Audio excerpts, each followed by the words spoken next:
Not at all. And We'll get to that too. So, okay, so Jesse's ready with the tape. So we're going to watch last week's red carpet tape right now. So enjoy. Here it Yay. comes. I'm sorry for anything I made. Off with the AfterBuzz. We're excited. We're waiting for the stars and the winners to come out. Winners of the competition, Season 3, Pentatonics. Really excited to meet them. We'll see you in a minute. You were fantastic on stage in the singing portion, as well as you always are in the hosting. So which one was more fun tonight for you? Because it was a big night. Yeah, you know what? There's a natural adrenaline that kind of comes with hosting a live show. You know, you certainly don't want to screw anything up on live TV. So, there's a little pressure with that. Singing for me is just kind of like home, my home base. It always feels like it's home for me, and the opportunity to sing with a group like Pentatonics, now our champion, was a real treat for me. And to sing an old throwback, an old 98 Degrees song was a lot of fun. What about big challenges about being the sing-off? I think a big challenge for us was just finding our emotions in a singular song and trying to emote that as best as we could.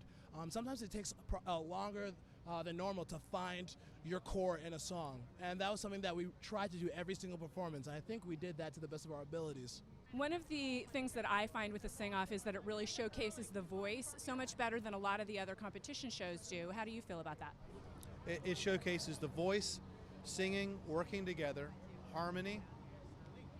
That's amazing. I mean, I say this a lot, but if you tune into news shows, you're not going to see people working together very well. You're going to see like 50-year-old dudes who can't agree on anything a lot of times, right?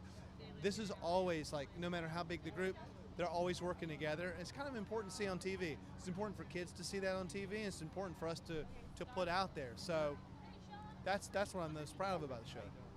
Were there any songs or genres that maybe didn't get touched on this season that you would have liked to see? I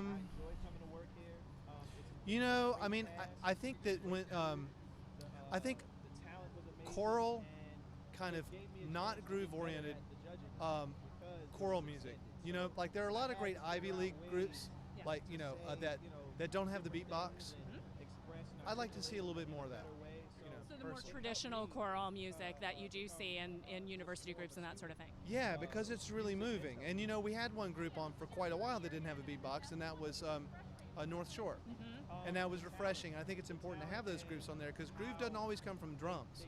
Like I play with symphony orchestras all the time. Groove in those groups comes from the strings, those are the first violins. And I just think that's turns it upside down. It's important. Doesn't have to happen all the time. Any moments that you can remember that particularly inspired you or really wowed you or impressed you through the season? When Afro Blue singing "Put Your Records On" just felt so good. Is that the one where you talked about them opening up their sort of, I don't remember what you said, like their heart chakra or something like that, remember? Yeah, I believe that was probably either Sonos or The Collective, because those were the two groups that were full of lead vocalists, really good lead vocalists, really good singers. But there's a place that you blend that's an open chest part. Yeah. Amateur singers can blend easily in that area because they're not focused, what we call the mask. And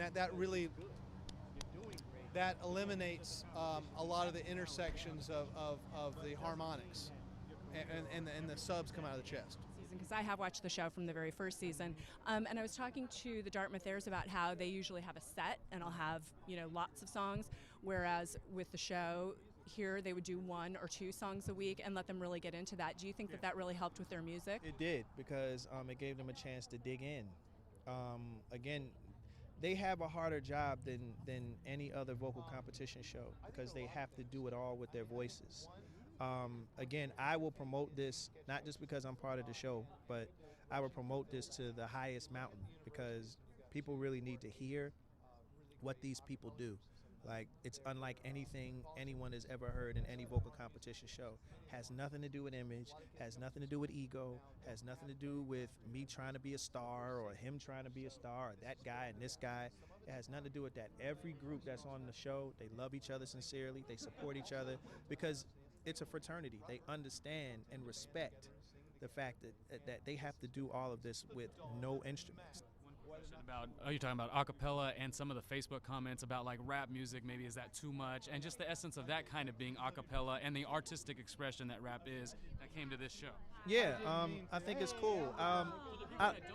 Well, you know what? I don't think they showed this on the show. I'm not sure. I didn't see all the episodes, but when Urban Method first started out, for example, you know, I when everybody was kind of going crazy over the fact, oh, it's rapapella, that type of thing, I was like, well, that's how hip hop started. Like, you know, when I was a kid, you know, we were banging on tables at Burger King,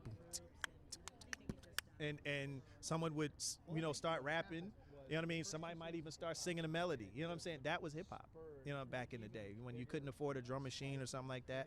Just did it on the street. So that wasn't too far of a stretch for me because I've seen that before. I was just glad that a group like Urban Method was brave enough to actually put it out in the forefront, and I commend them for that. Congratulations on the win. I know you guys are tired, but you know what? It's a winning moment, right? Doesn't it feel good? Let's all say it together. I'm a winner. That's right. Okay, so the first question I want to ask is the young lady. What is it like to be really the only lady in the group? You have groups like Delilah. It's a bunch of them. Did you like kind of click up with them, or is it about you and the fellas right now? I actually just like love hanging out with them. They've become my family, my best friends. And actually, when we were doing the all girls number, I like wasn't with them all day long, and then I would go back to the hotel and be like, I really missed y'all today. Like, are we in a group? I really missed you guys. We kind of wanted to know what is the influence you guys have with the packages that we see, because we fall in love with the song and the performance right when we're about to see something based on, you know, the crying or the passion or the excitement. How influential are you guys in what we see prior to your guys' performance? I think we have a lot of choices to make. It's really awesome that we get to do what we want to do and are able to show our passion at the show. I mean, I think that's what it's all about, is being able to show your passion through music, and it's our voices. I mean, that's what we were born with, so it's the purest form of music, and yeah, that's what we try to do. Hey, what's up? I'm Nick Lachey here with AfterBuzz TV. 1, 2, 3.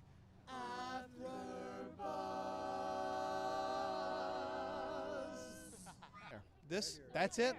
AfterBuzz spares no expense on their iPhones, or whatever that is. I don't even know what that is. That's the flip. Okay. AfterBuzz. AfterBuzz TV. Hey, this is Ben Foles, and you're watching AfterBuzz TV. Biatch.